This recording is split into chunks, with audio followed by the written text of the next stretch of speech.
Rockwood Memorial Lecture here at the Institute for Neural Computation. So we have it every year in memory of Paul Rockwood, who unfortunately passed away in a mountaineering accident.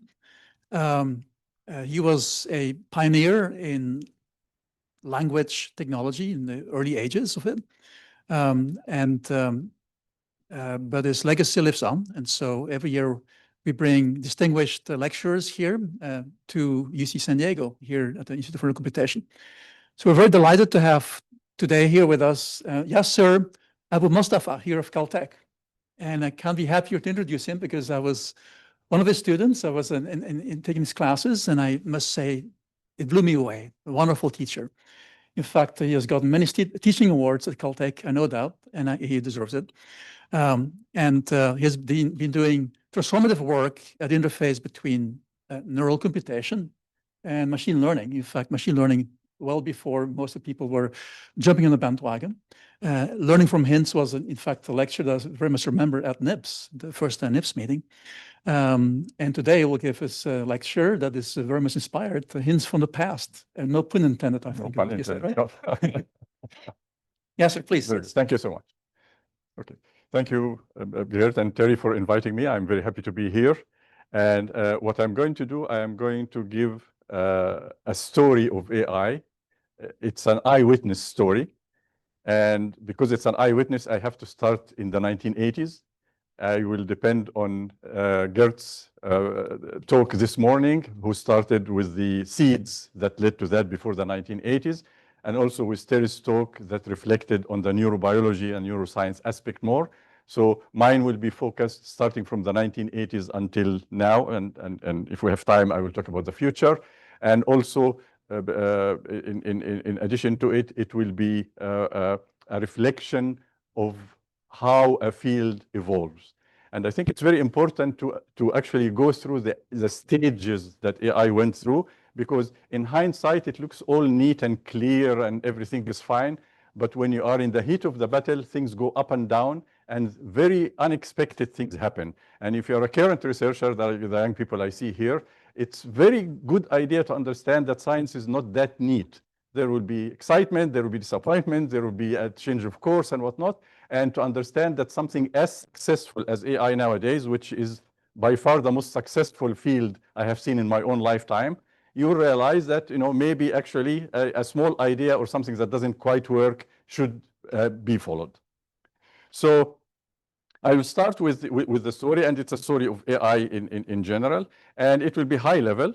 And then I will focus on one technical aspect that Gert appealed to, which is learning from hints. It's a particular technique within machine learning, but it also went through the same thing. So you will see when I tell the story is that neural networks went through up and down. There were great ideas that persisted, but it didn't quite work, and it needed a missing ingredient. And when the missing ingredient was there, everything was followed. And in some sense, what happens with learning from hints is the same. It was successful, but not great. And then a missing ingredient happened, and I can talk about it in technical detail. So you'll actually see equations and whatnot. In the beginning, you're not going to see it. And then if there's time, I'm going to talk about the future. So this is the plan. Okay. So let's start with the story. Now, as you heard this morning, there was always the idea of imitating the brain in order to get artificial intelligence, okay? Because we tried, very hard with computers for Neumann architectures and whatnot, and it didn't quite work. So maybe we should go for something that, already works and try to imitate it. So the question is how to imitate the brain, okay? So we look at the brain and we find this, okay? Okay, we see neurons. They are connected by synapses and whatnot. What a great idea. Let's imitate that. And then you get this. Okay, so that's how it started. Okay, and indeed, when I joined Caltech in the early 1980s, that was, one of the models that was there. You have neurons highly connected. They are doing very simple operation, and there is a learning rule. Learning rule is not quite the biology one, but it's still the learning rule we have is still Hebbian. Not completely Hebbian, but because you have, they have the X and they have a delta, which comes from backprop, and then you adjust the strength of the synapse according to the two guys that you are sandwiched between. So it has the same principle. So let's do that. So now that looks extremely far-fetched. If you haven't seen the results, it's like, what are you doing? I mean, this thing is very complicated, and you're taking just the guys and connected them, and you expect to go anywhere. So it's not at all clear. And our hope at that point is that we had inspiration from biology before that actually worked out. So let me give you an example. Would like to fly? Look around. Birds fly. Let's try to imitate them. So after a certain cycle, we ended up with this. Okay, we managed to fly, and we are imitating them, and you can see there are wings and there is tails. Okay, but you realize that this plane, flies great, flies even better than birds, but it doesn't flap its wings.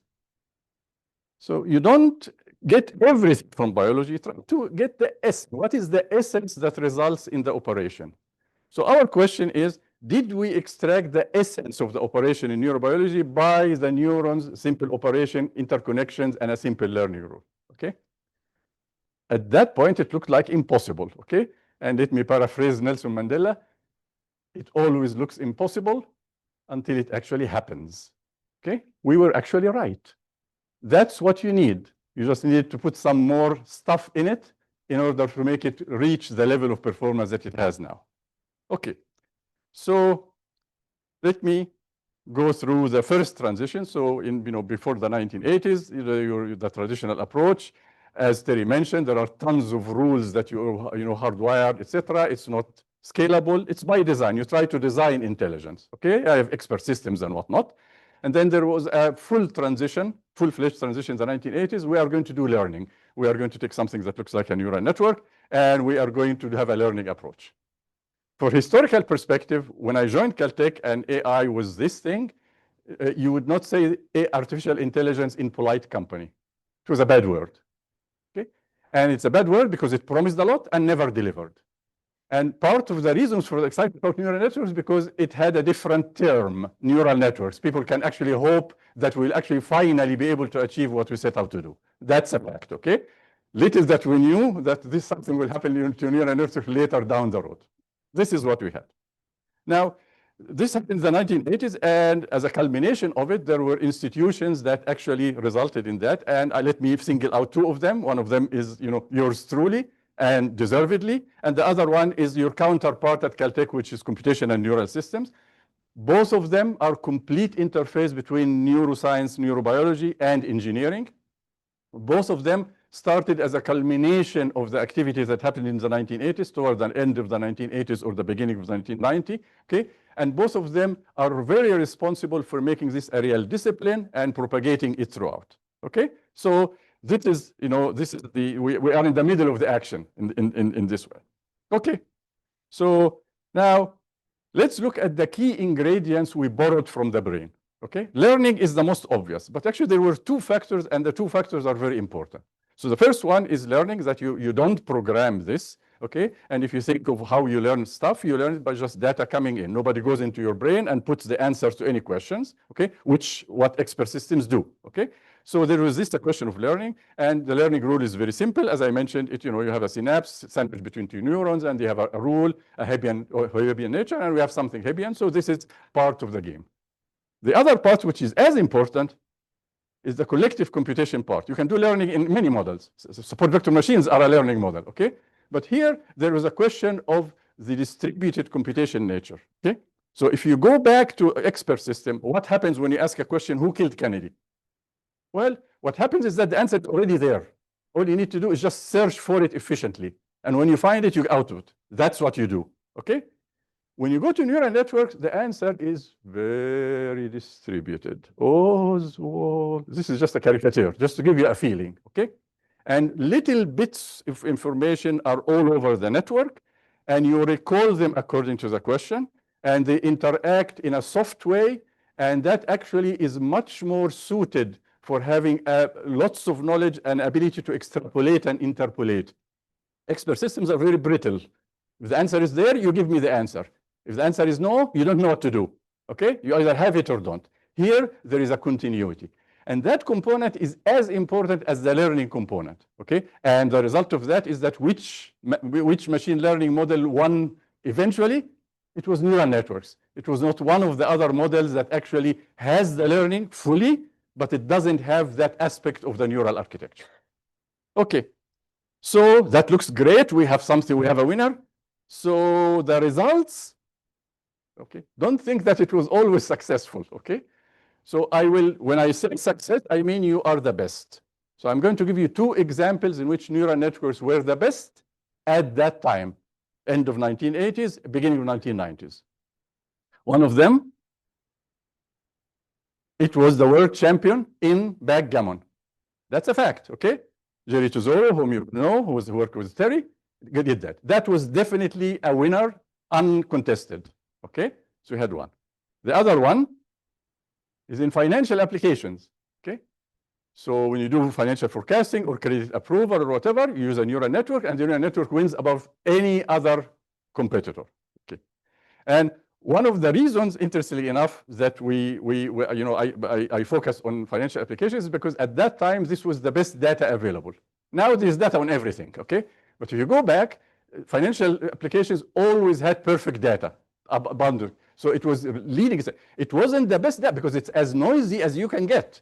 So it wasn't easy to learn, okay? And I had to introduce certain techniques like learning from hints in order to be able to boost the performance. But at least the data was there, okay? So these were completely two winners. However, almost everything else, it worked, and we demonstrated in a toy problem, and everything is fine, except that neural networks were number two, okay? To the level where it became a joke, that like we are always second, okay? And I dug up the literature until I found a presentation that had the actual quote. That was the statement, that was the state of affairs in the early 1990s, okay? With the few exceptions that I had, okay? So there must be something missing, and we would like to know what is the missing ingredient that when it happened, all of a sudden, you have the AI revolution and everything is neural again. Okay. So this is what happened. So you can say many things. You can say we have bigger networks, we have more computation, then we have GPU, we have deep networks, etc. Okay. The conceptual difference happened when we moved from engineered features. You go for computer vision and you extract edges because they are useful. You look at the context, and this is your input because you are trying to help the poor network. You don't want to give it just pixels. It will get lost. Because you are smart, so you are going to extract what is useful for the problem and then have this as an input, okay? Until it became possible that, no, we are not going to do that. What we are going to do, we are going to procure the data, give it to the network, and get out of the way. Let the network figure it out. And amazingly, because, it's our confidence. When we extract features, we extract features according to our understanding of the problem. We are restricting the network, okay?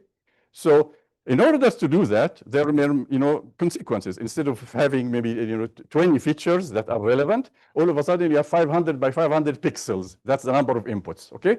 So you need to process there until they become meaningful because you used to give them high-level stuff. So you need deep neural network. Now you have deep neural network, and you have that number of parameters, number of inputs, so you have tons of parameters. So you need a lot of computation. So the other stuff are enablers. But the conceptual aspect is that you depend on learning with pure learning. You just give it the data and let the network figure it out. That was a transition. And the biggest winning example of that was Alex Krzyzewski's network. And you do it, and all of a sudden you beat the heck out of everybody in the computer vision. And as Terry mentioned, there was a hostile takeover of computer vision where you take all the body of knowledge and all the textures and all the great stuff that you did, throw it out of the window, and it becomes a branch of machine learning. Later on, protein folding. You throw all good, and it becomes a branch of machine learning. A number of fields like that, because the difference in performance with benchmarks is undeniable. If people will resist in the beginning, I would say, we don't understand it, and then if you can beat them, join them, and people will do that, okay? So this is what happened. Amazingly, before this happened, neural networks was something that you could not say in polite company. Go back to the early 2000s, and it was not a good word, okay? And this is one of the reasons when this happened, it wasn't called neural networks or deep neural networks. It was called deep learning with full avoidance of the word neural networks. Because people who didn't want to hear neural networks, they say, here we go again. You promised before, okay? And only when it became completely evident that it just beats the heck out of everybody, that it became deep neural networks, and now people will just say neural networks again, okay? So now it became good again, okay? So you look at the trajectory up and down, the missing ingredients, it's a pretty interesting journey to observe. Okay. Now, I mentioned the main concept, which is the fact that it's pure learning. There are other enablers. For example, we need data. Okay, and if you look at Alex Krzyzewski's thing, without ImageNet, it wouldn't be a demonstration. You need to procure a lot of data. Okay, so I'm going to talk about one aspect of procuring the data that is very efficient, that has enabled a lot of stuff, including ChatGPT later on. I'll talk about it in detail. There are question of protocols. Obviously, there are certain things that happen. You know, even ReLU by itself, instead of the TANG, that was a big deal. Attention mechanism. All kinds of great stuff that actually enable that. But again, I'm going to focus on a protocol that made a huge difference, and it's actually a very nice one because it reminds us of real learning, how we learn ourselves. So we'll talk about that, and then finally I'll talk about the computing, which is the engine that made all of that possible. Okay. So with the data, I'm going to talk about self-supervised learning, which is a very simple idea. So basically, you want to procure tons of data. Okay, data is fine. There's all data all over the place. But the problem is that you want labeled data. You want the input, and what output should I get? Because when you tell me what output should I get, now I can teach the network to produce it. And when it fails, I have an error measure, and I do backprop and all of the good stuff. So I need the label. Now, labeling data is a pretty expensive thing if we are going to do it manually. Okay? I mean, for ImageNet, it was, you know, crowdsourcing and all kinds of stuff. Eventually, we got it right, okay? But you cannot repeat that for if you are teaching ChatGPT. So we needed a way to get labeled data without the effort of labeling. And lo and behold, here it is. I'm learning language, so I'm going to use War and Peace, okay? So I get you War and Peace, okay? What am I going to do now? What is the input and what is the output? And here is the simple idea. You take a window and you input the first three and the last three as input, and you try to predict the middle word. It's already there. That's the label, okay? And all you need to do is just scan War and Peace until it ends with that. You generate tons of examples. Or in case of ChatGPT, you do something very similar and scan the internet. So all of a sudden, you have tons of examples that are labeled. And in the course of learning this, although this is not a great objective, it does relate to the syntax of the language and indeed the semantics. So you are actually learning something that is related to the language, okay? And for free, without any effort for labeling, okay?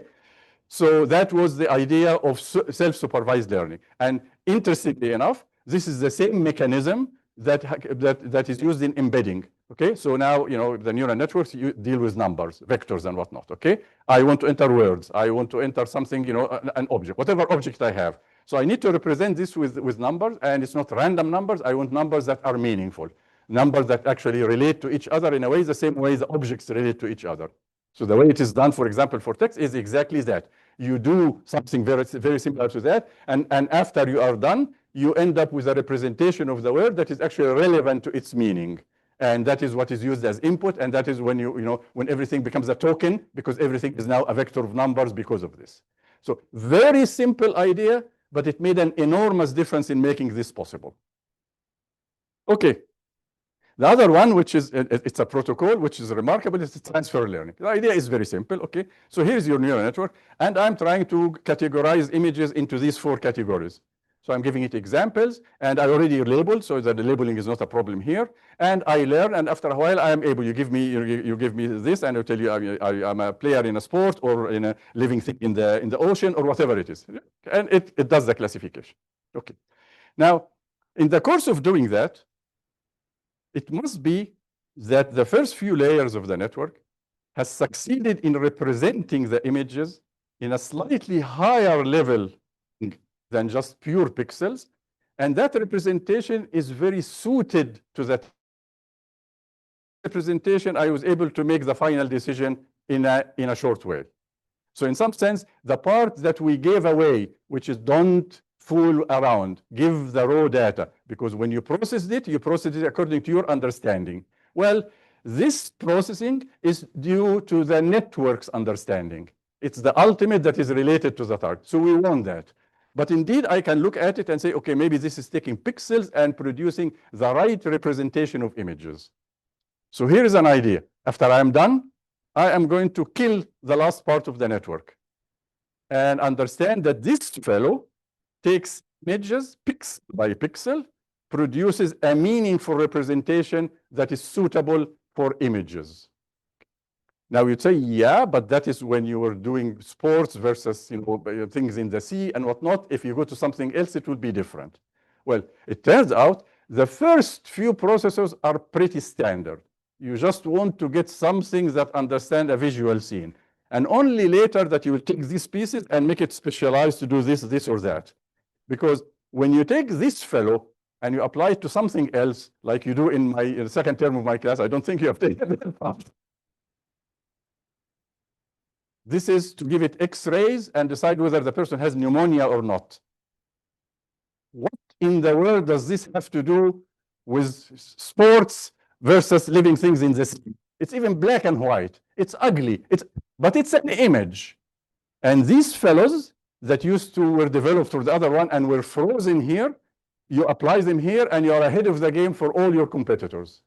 And that was the idea of transfer learning. And it's a standard procedure. The ultimate transfer learning is what happened after that. That's why we have ChatGPT, the pre-training. So let's look at this. Okay, so you have large language model and it's going to do something and everybody has dealt with ChatGPT, so you know what is there. Well, there is a big box in ChatGPT, okay? And it is the P in GPT, okay? See, generative, pre-trained, transformer, pre-trained, okay. And then there is a small part which is the fine-tuning. What we are very impressed about is the fine-tuning. You can put a crude question and the system understands your intent. That's actually much better than doing a search engine, okay?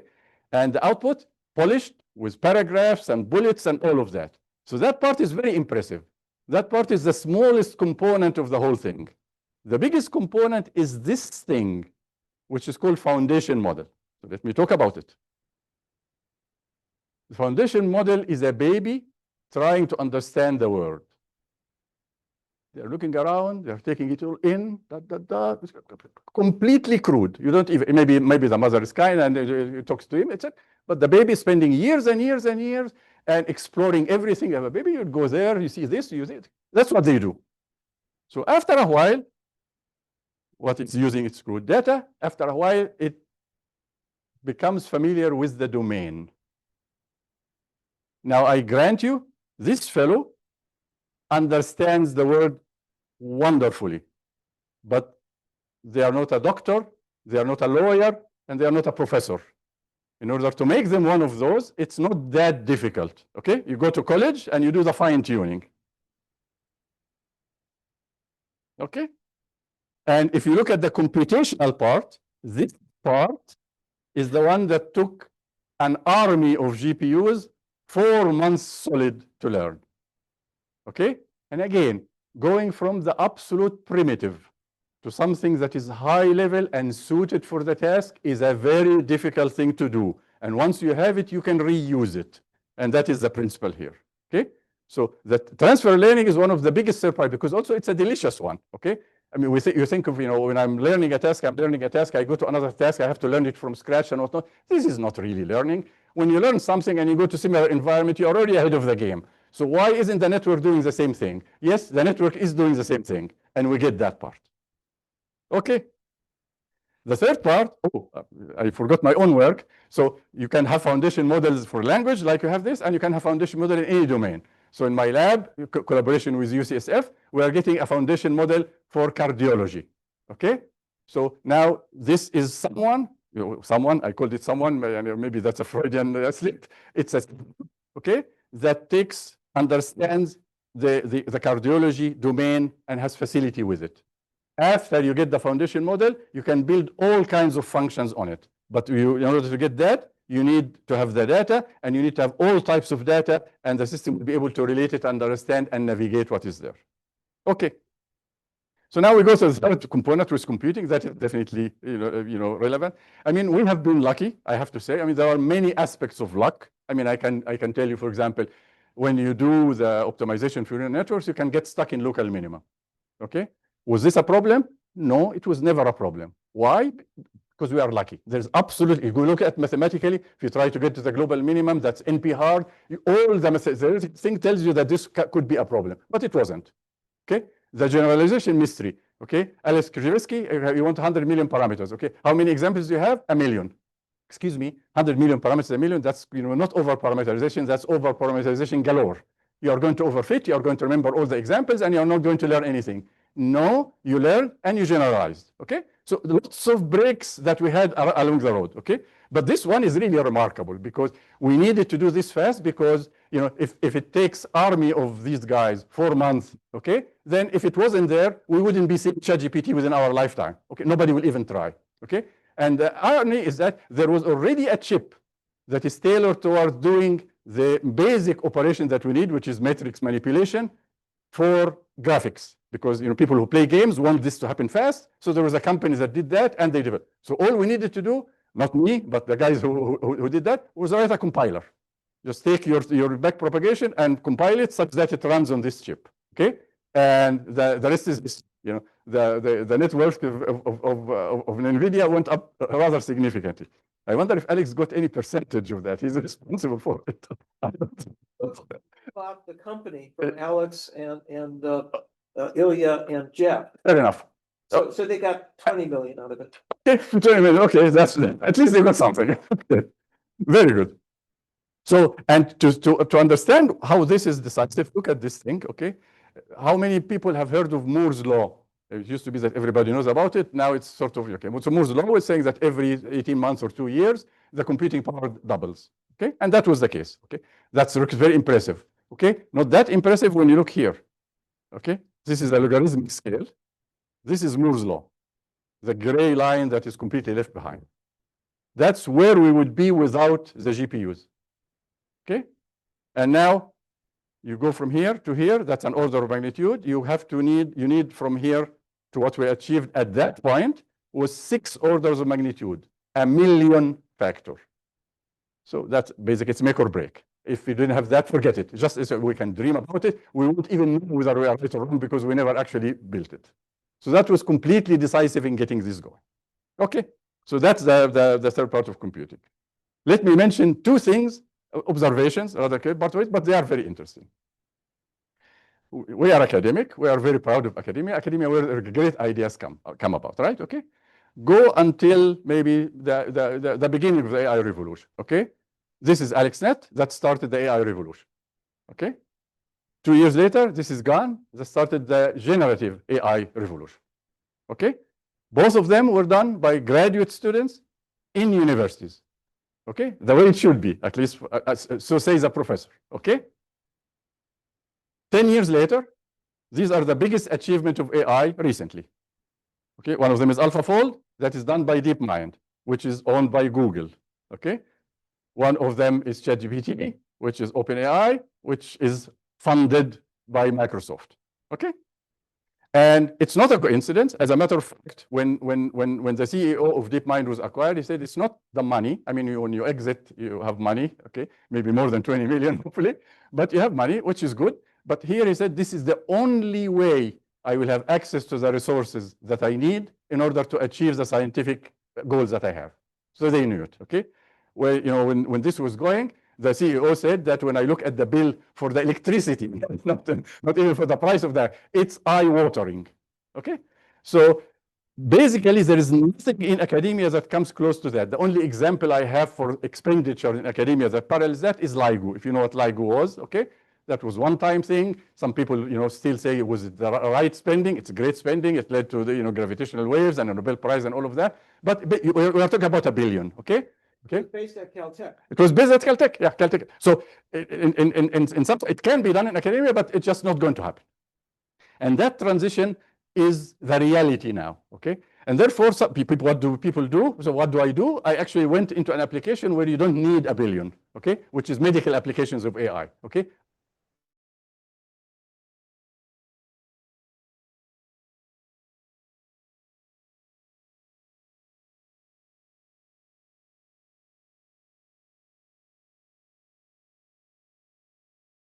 Should we actually hire people, or should we just let them go where they can actually exercise this?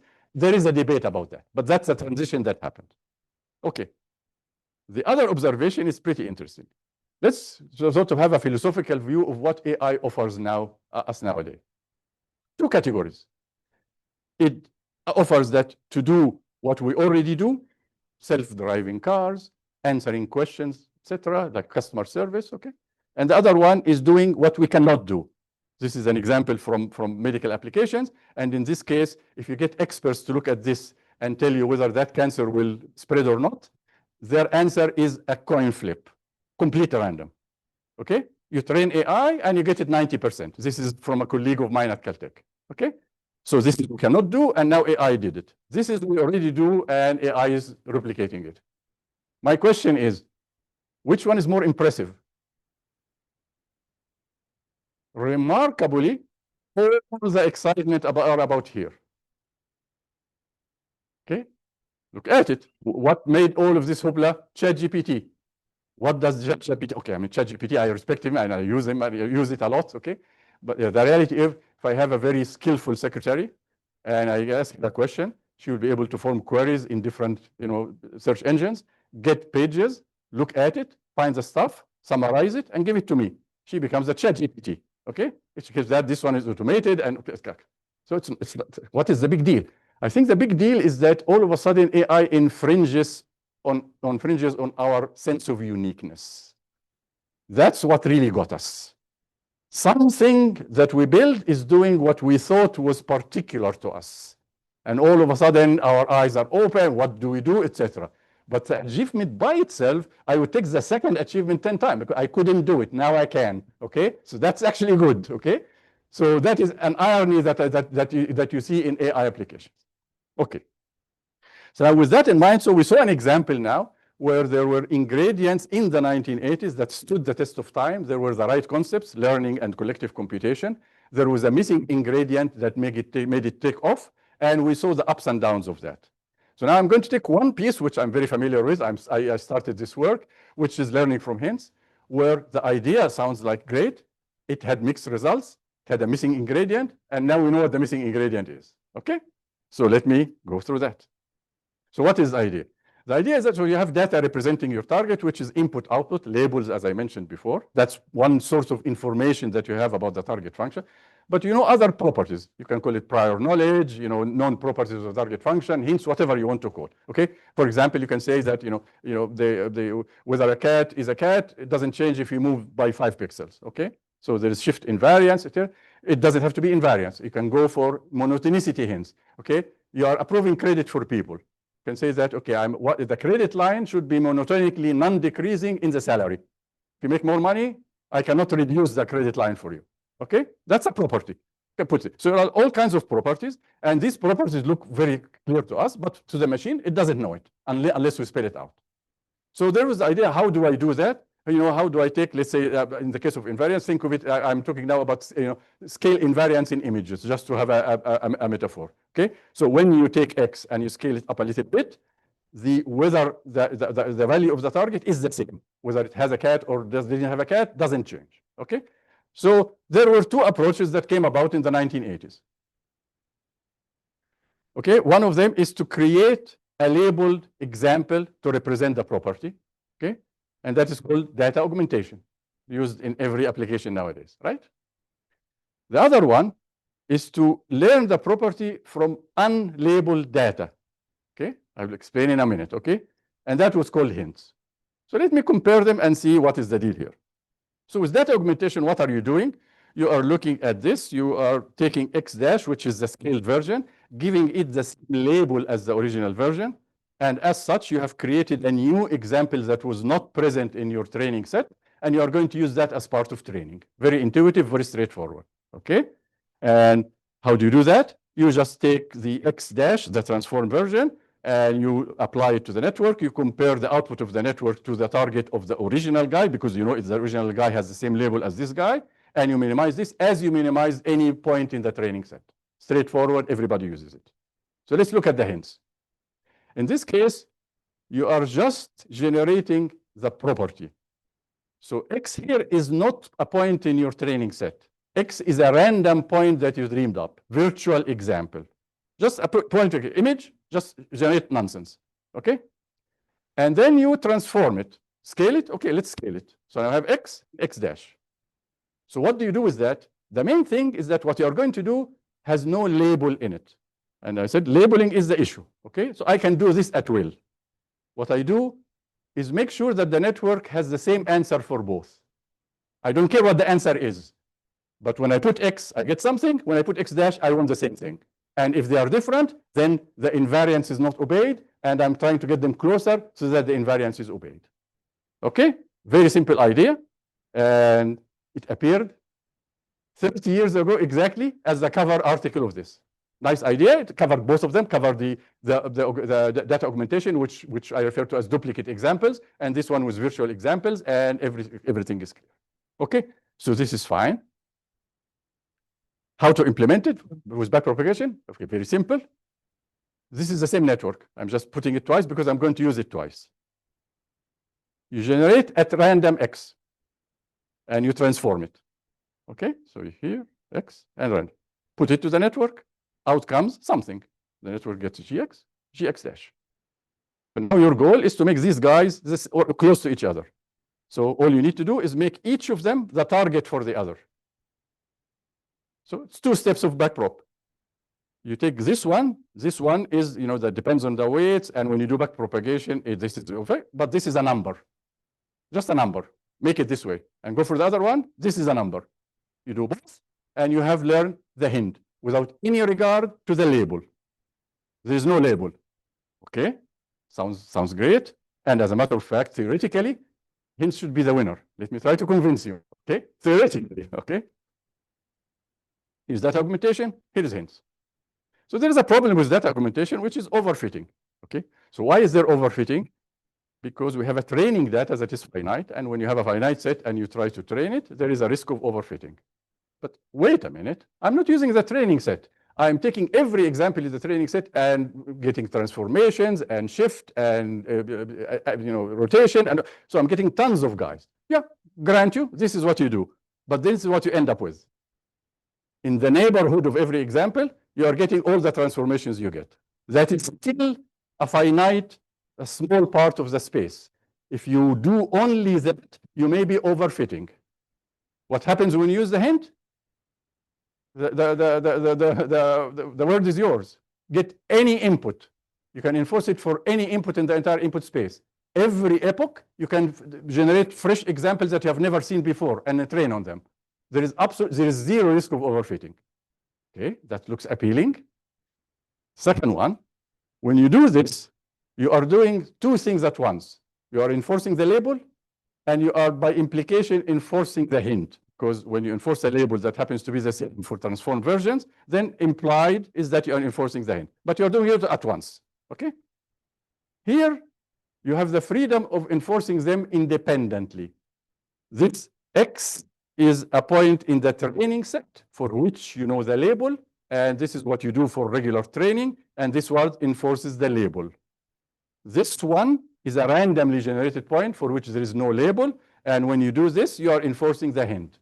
This enables me to have a balance between the two as I wish, and therefore I can control the protocol. I can even make it adaptive, see which one is being learned and which one is underlearned, and go for that. Okay, that looks great. So what is the catch? Again, the results are mixed. So I'm going to give you the result, which is again the top result, and then the other ones didn't work as well. So the top result happened in financial forecasting, okay? So this is a case where you have tons of hints. So for example, this is the case of the US dollar versus the euro. At the time, it was the Deutsche Mark. And what you do is you see the dynamic of what happened here, and you decide, am I going up or down? I don't tell you to go up or down. All I'm telling you is that if you decide to go up, then when you see the same pattern from the other side, please go up. Just be consistent. That's the hint, okay? You apply this hint, and you get, instead of this return on investment, this is average over tons of stuff. That's why it's so smooth. But you get completely significant, statistically significant improvement in terms of the return. This is with the hint. This is without the hint. Okay? And that I did, this was as early in the 1980s. Actually, the one I presented in NIPS at the time was a result of that, okay? And this is adopted by a number of banks. And similarly, there are other ones in like I mentioned, in credit approval. So in the financial domain, it was perfectly fine. So let's go to computer vision. That's the next one, okay? So here's what you do. You want, let's say, rotation invariance. So here is the original random thing. This is a virtual example. It's not an image of anything. It's just something I dreamed up, okay? Generated that. I rotated it. And now I'm asking the network, please give me the same output here and here. I don't care what output it is. I just want it to be the same. So I'm enforcing the hint, okay? What is the result of that? Oops. There is little or no improvement over when I use data augmentation, okay? So it's a mystery. Why is it working here and not working here? And when we got the answer and we verified it, it looks so obvious in hindsight. Hindsight is 2020, okay? So here is the deal. What is the missing ingredient? Well, the missing ingredient is the input distribution. So let's see what does that mean. This is your space. Any point can be an image in principle, but the realistic images from you have is a very small part of the space, okay? So from this one, if you are, let's say, trying to distinguish planes from cars, from ships or something like that, all the images come from this blob, and out of that, it is not even a realistic image. And if you go far away, it's random, okay? So this is what's happening. So the problem with applying the hint in this case is that because you are now picking this fellow to enforce the hint, right? So what are you telling the network? When you see this, please give me the same output as when I rotate it, right? So here's a brilliant idea. I am a lazy neural network. Whenever I see a funny pattern, I am going to output a constant. That works like a charm. That is definitely invariant. But I haven't learned anything at all. All I learned is to recognize that this is a funny image, and for some reason you want these funny images to have the same output, I'll give them the same output. You are not learning the property, okay? So the fact that this is the random and it doesn't interfere, it should interfere with the input space. Input space here has labels, one or the other. You cannot go for constancy. So if you enforce something that is rotation here, you are actually enforcing something. But if you are enforcing it there, there is an easier way to get you satisfied, which has nothing to do with learning the hint, okay? So, well, if this is the case, why did it work in finance? Okay. Because in finance, it was already close to random. Have you heard of the efficient market hypothesis? Economists will tell you financial data is random. Okay? It's not random. There is some inefficiency that you can put. It's very close to random. So when I generated the random examples, inadvertently, I generated something that belongs to the input distribution, and everything was fine. Okay? And now we know that, understand the picture. What do we do about computer vision? Because we want to learn the hint. So here's the solution. Well, mimic the input distribution. There are methods for that. So here's what you do. These are the inputs of your training set. Okay, so there are real cars and real planes and real ships or whatever. Okay, tons of them. You have the training set. Okay, you can take this and use it to train a generative model, GAN, diffusion model. Okay, what is it doing? It is simply trying to replicate the input distribution such that you ask it for something, it gives you something fake, but very realistic, as if it belongs there, okay? So this is what we used to do. Now it's just the seed for the GAN, and out comes this fellow, okay? This is not a plane. This is something that the GAN dreamed up. It's not a real image. It's a virtual image, okay? And now this is how you get your hint. You have reflection. Okay, the reflection hint, this is what you do. And then you train on those guys. Okay? And there are ways to measure how well you replicated the input distribution, because this is your currency. So what you do here, there is FID among other ones. So this is the idea is that I have two sets, and I would like to ask, are they coming from the same distribution? So there's a mathematical way to do it. If they are coming from the same distribution, the value of the FID is diminishing, very small, okay? If they come completely crazily different, it's high. And when you go for something like GAN or diffusion model and go through iterations and see, the FID goes down because it's becoming closer and closer to what you want. And in our experience, all you need to do is get the FID below 10. And you are in business. As far as now, the network, unfortunately, cannot do the silly thing and just gives you a constant when it sees funny stuff because it cannot, it's funny because it looks very much like the input, and now it actually has to learn the hint. And this is the observation here. And that is not difficult to achieve. As a matter of fact, in our runs, we use GAN, not the diffusion model is superior, but we don't need that superiority. GAN is quicker, more efficient, and you generate it, and it gives us the value we want. Okay, so what are the results after this simple trick? So here's what you do. So there are tons of data sets we tried on and tons of models, and it's very consistent. So I picked 4 that I can compare to with the same range of number of examples. And if you look at FIDs, even the last one is a little bit out of the range of 10, but okay, at least this is what we got. And when you look at the images, the leftmost is the real guy, this is a real car, and this is the virtual example, the generated one. And in this case, it's a reflection and rotation, whatever the hint we are applying at the time, okay? And you can see it for all 4 of them. These are the real ones, and the rest ones are the virtual ones, okay? So this is the data set we do. And bottom line is this. Now obviously we are very proud of this, but let's look at it in 2 ways, okay? So first, this is one model, the VIT, and this is another model, and we tried it on a number of models. It always works, sometimes diminishing, sometimes, but it's always better. And I'm comparing to the case where you did the augmented data already. It's not like I'm replacing it, okay? You do your thing, okay? After you are done, come to me, and I'll tell you a small trick that you can do and improve your performance. That's all I'm doing, okay? Yes?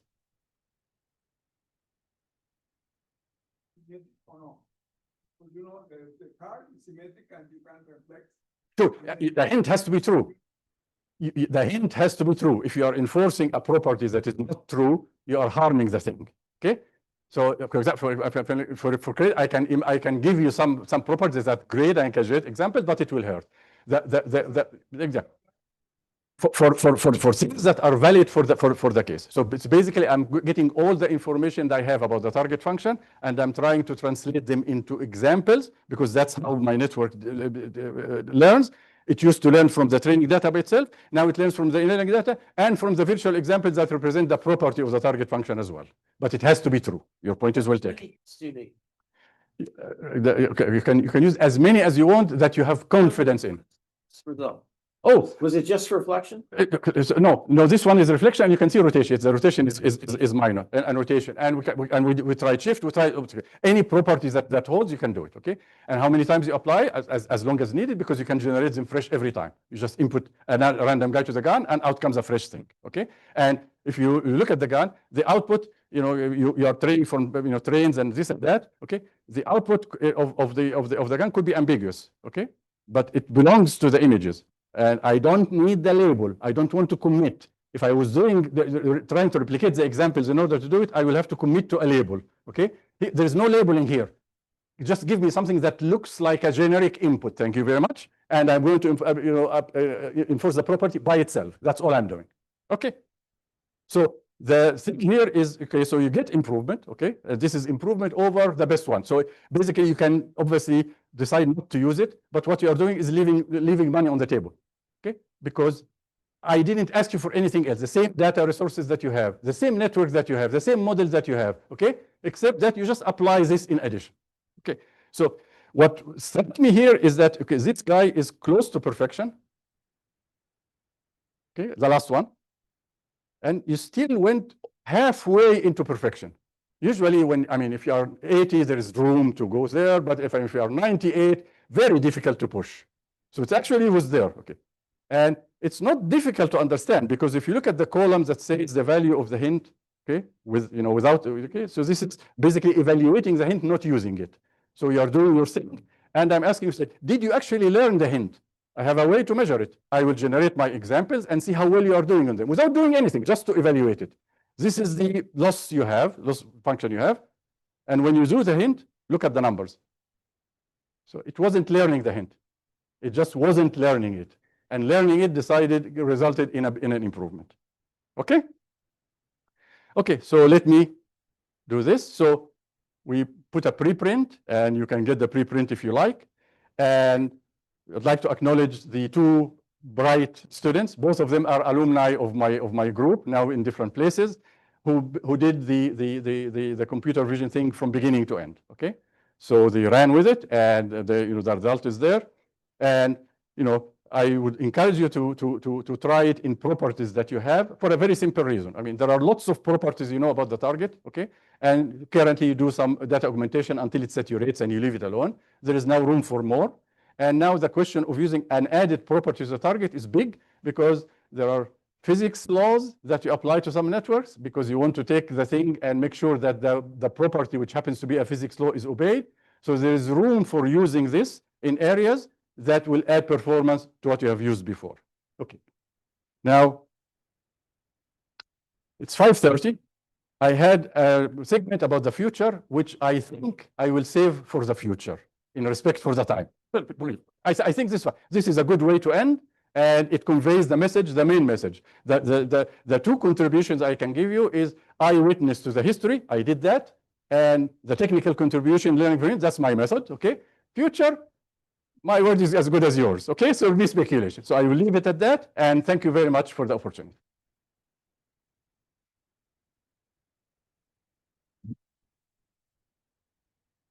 So I have to wait for the 40th anniversary to hear this story.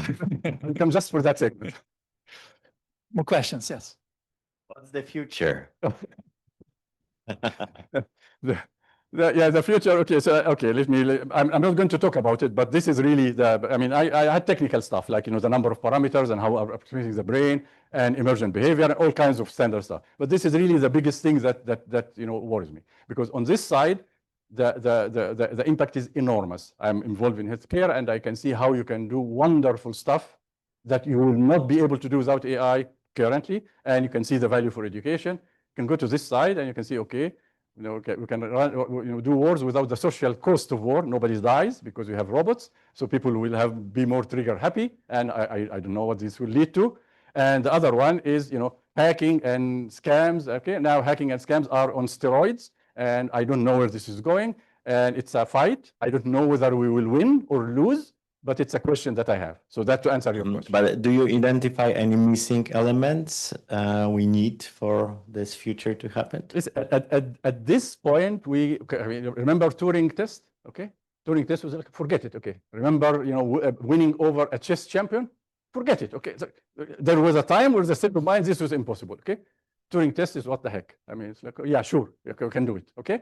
So at this point, the achievement is so enormous that I don't see a hurdle, okay? The hurdle probably is computation. The hurdle is to get more parameters, the energy efficiency, stuff like that in order to be able to run more. But I don't see a missing ingredient in the current state. Maybe I will recognize one when we evolve and I can see a point. But at this point, we are running with it. We are really running with it. And hopefully we'll run in the right direction.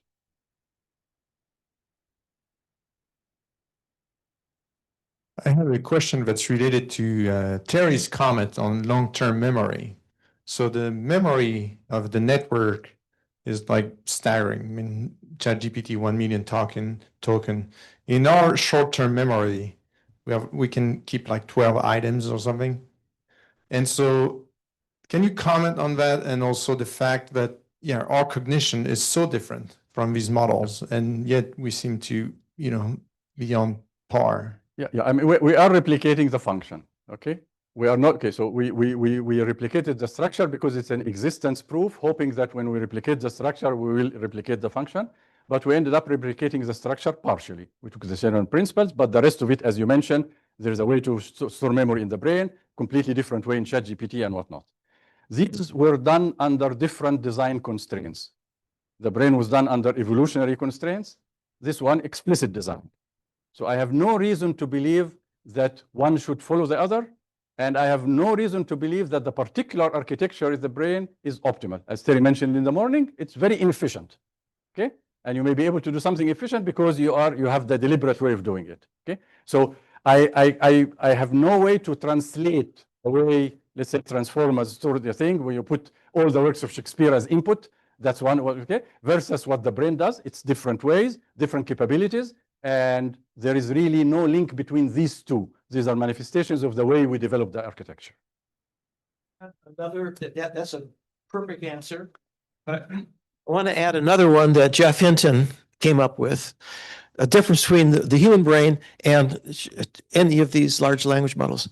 is that you can't duplicate a human brain exactly, right? You can't, because, you know, it's unique, you know, your experiences, but you can duplicate a large language model as many times as you want, because you can just replicate the weights and you have exactly the same model. It's replicable, and that's why it's so powerful. Yep. Is that it's going to be used for many different things. Yeah, including fitting jobs, because all of a sudden now, if you get, you know, if you can replicate it that much and everybody has it, that replaces lots of humans. Well, I disagree with that. No, I think that what's happening right now is that the press is saying that you're going to lose your job and you know, it's going to replace you. But what's happening is that the jobs are changing. And right now, there's a tremendous number of companies out there. Just recently, you know, it was, I think, Amazon, that they're desperately trying to hire people who have AI experience. Creative AI. No, just to know how to use the current tools and technology. And you know, this is a skill you have to learn. It's a tool. It's a skill you have to learn. And the people who have that have an advantage. So what's going to happen is that you may not lose your job, but it's going to change. And you're going to need to learn these new skills in order to keep up with it. And every technology has gone through that cycle. I'm completely hopeful. I addressed this point before, and I would say that the only difference between our experience in history when a new technology comes over and people change, and this time, is that the time constants now are ridiculous. During the Industrial Revolution, it was 80 years. People have time to retire and pass on the baton, all of that, okay. Now, in 2 years, all the drivers are out of business because self-driving cars are, there's very little time to adapt. So I'm not saying we stop. And I'm hoping that the optimistic scenario happens, but it's a reality that we will.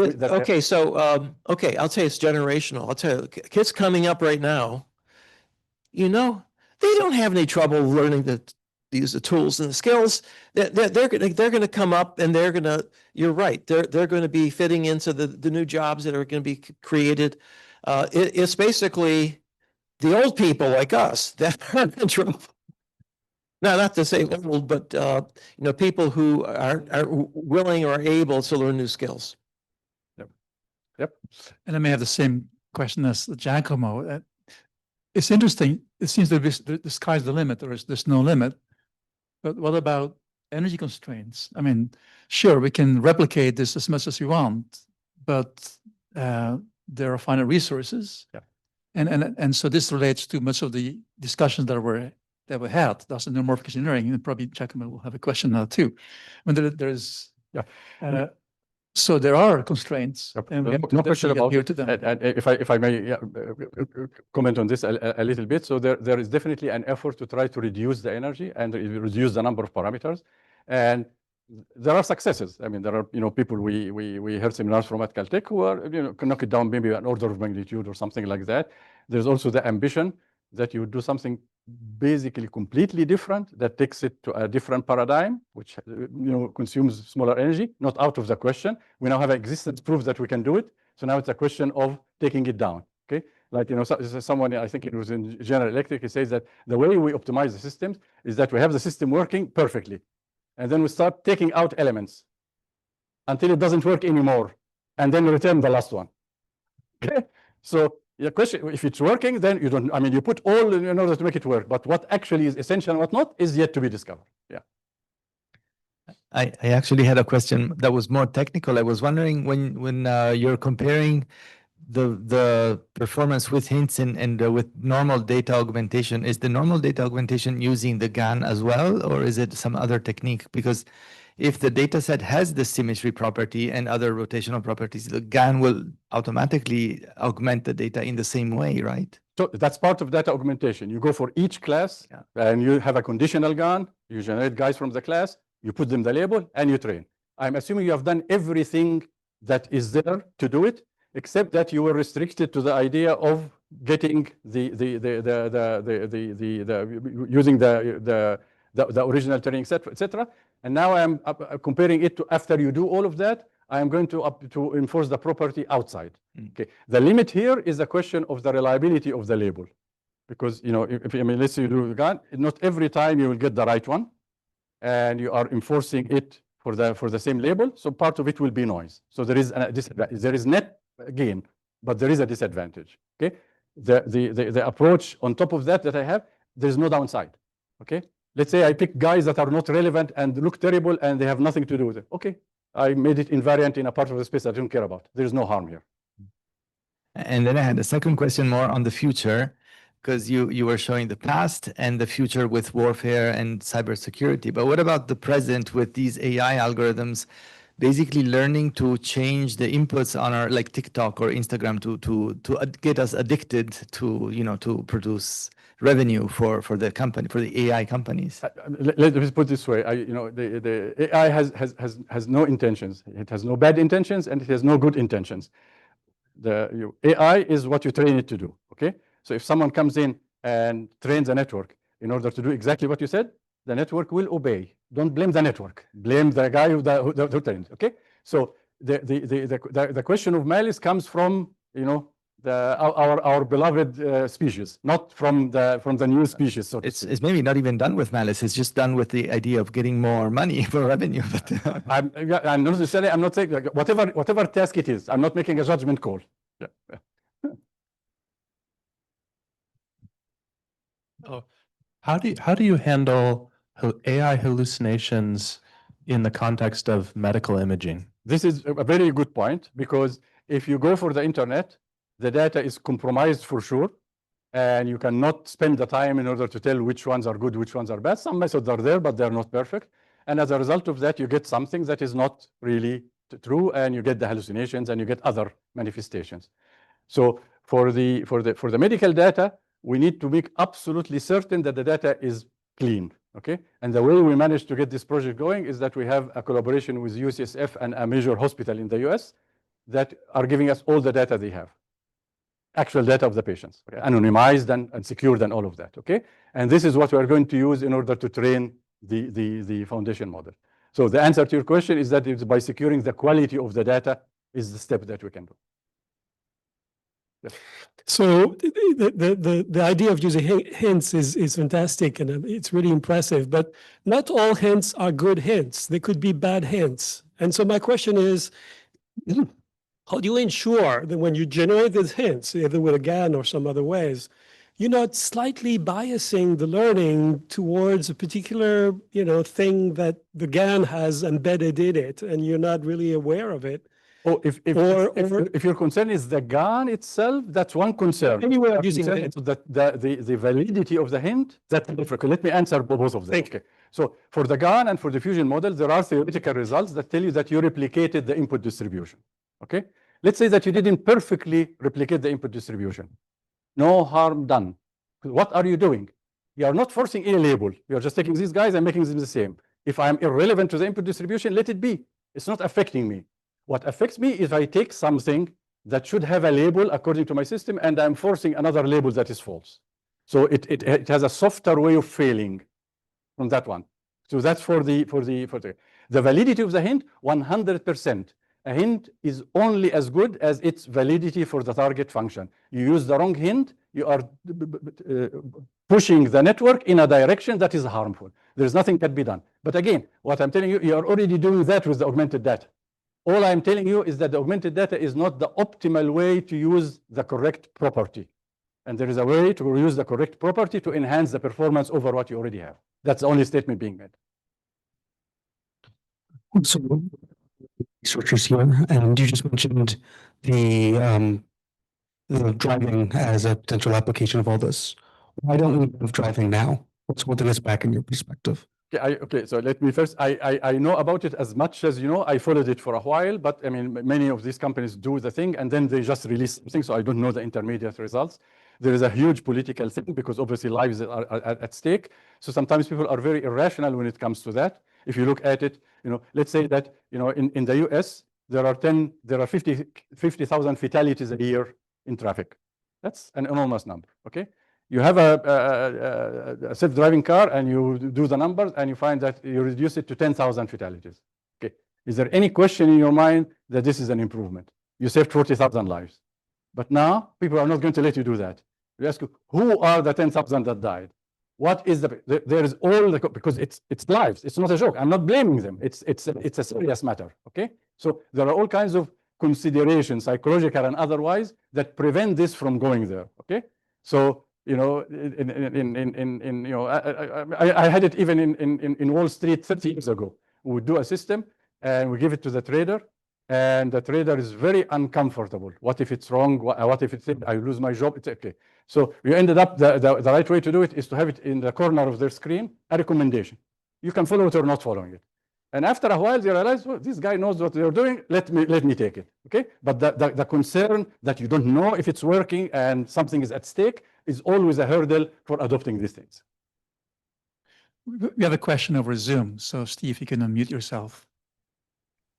Yes, in light of the concerns for the next generation being able to adapt to this fast enough, where Terry's very optimistic and you're less optimistic, and Jeff Hinton seems to be downright scared, thinking about the future and all the bright young kids who are going to learn how to use this stuff. Some of them will be good kids, some of them will be bad kids, some of them will wind up on the left side of your slide, some on the right-hand side of your slide. What is your take on the need for either official regulation to guide the application of AI, or unofficial regulation in the form of, say, IEEE standards or something to try and provide some guidelines? Okay. I would love to believe that this can work, and I'd love to believe that this will save us from the downside. I unfortunately don't believe that, because people will game the system. The good guys will abide by the regulations. The bad guys will go around it. It's very difficult to do. Okay, so I have no solution, but I have the comfort that I'm not a politician and I'm not a legislator. I am a scientist. I'm a machine learning person. Okay, and I can make recommendations. If people ask me what is the best way to do, I will answer them truthfully. But the problem that they are facing is formidable. Okay. How to actually control this? Because also the number of GPUs out there around the world already is more than 10 million. Okay, so there's no controlling it. Okay, you can pull together something to do whatever system you have. Okay, so even if you put now regulations and you say I have import, export, all kinds of goods, good. I mean, it's an attempt. Okay, but if you look at the poorest country in the world, and if they have enough resources to put together something that will result in something harmful, the answer is unfortunately yes, they do. So I don't know how to deal with it. You're saying there's no way of engineering the system so it is resilient against abuse? No, I didn't say that. I'm just saying that someone who's intent in building a system that is harmful will succeed. Now you can counter it. You can build something that detects it. You can do all kinds of stuff. That is, a war between the two, pretty much like the war between fraudsters and regulators. Okay, yeah. They do something, you catch them. They become more sophisticated. You become more sophisticated. It's a cat and mouse. Okay, but again, in defense of the AI system, the AI system does what we ask it to do. That's all. Sounds like we need something like the robot in the day the earth stood still, some Gort type of police force. So, okay, so it's an arms race. It's always going to be an arms race. In fact, that's the history of biology. It's the history of evolution. I mean, it's us against the viruses, right? And they're mutating faster than we are. But nature has learned how to live with that as a constant problem. And it is, and you're right. You have to find what the problem is first, what is being exploited. So the exploiters are actually doing you a favor and finding flaws. Yep. And there you can now figure out how to counter it. Of course, you counter it, and then they find another flaws. And that's actually the way the internet works too, right? So we've survived. But both the internet has survived and humans have survived. Species, not just us. I mean, the whole planet is filled with species that have to battle against viruses, and it's evolution. Yep.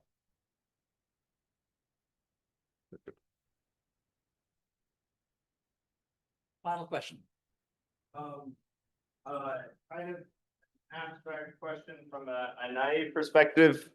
Working in education research is we've said it might be difficult in the future to figure out like what's going to be useful applications, but are there any like friction points or certain areas where you could like convince students like this is a very useful skill to learn because it will be applicable, or ways that like students can better work with AI, and where's like the level of point where like a person and AI are most complementary to each other in terms of trying to convince students to learn? Yeah.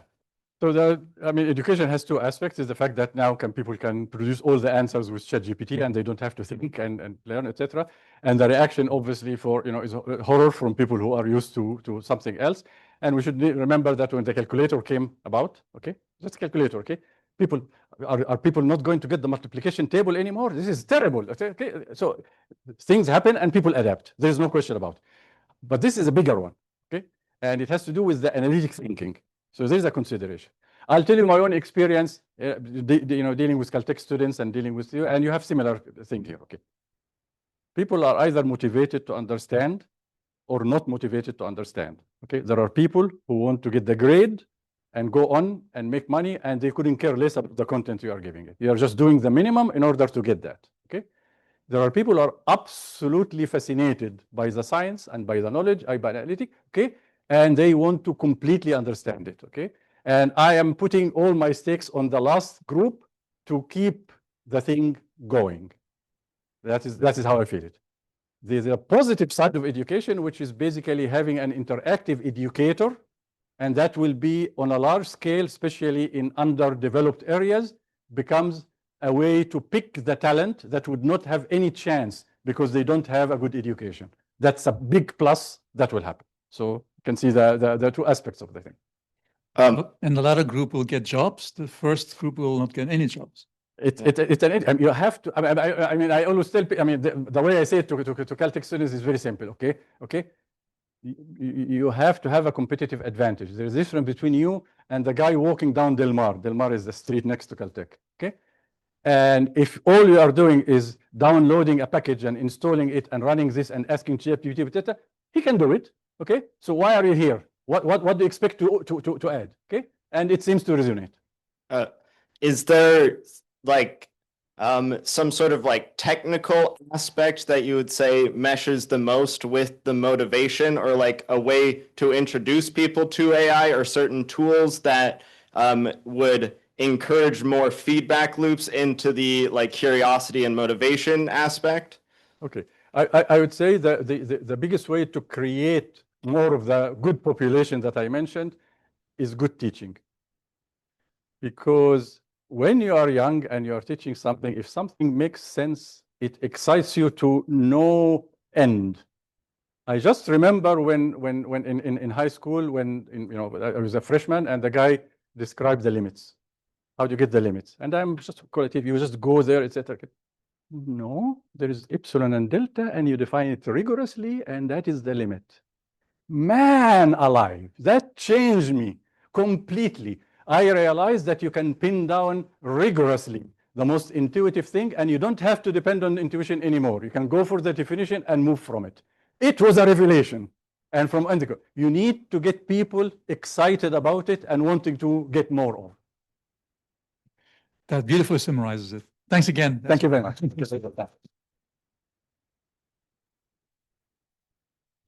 Well, thank you, Yaser. That was a really inspiring talk, and what you've done is all the work you've done has really inspired a whole generation of people at Caltech, because you're such a great teacher. Very good. Thank you very much. Very kind of you.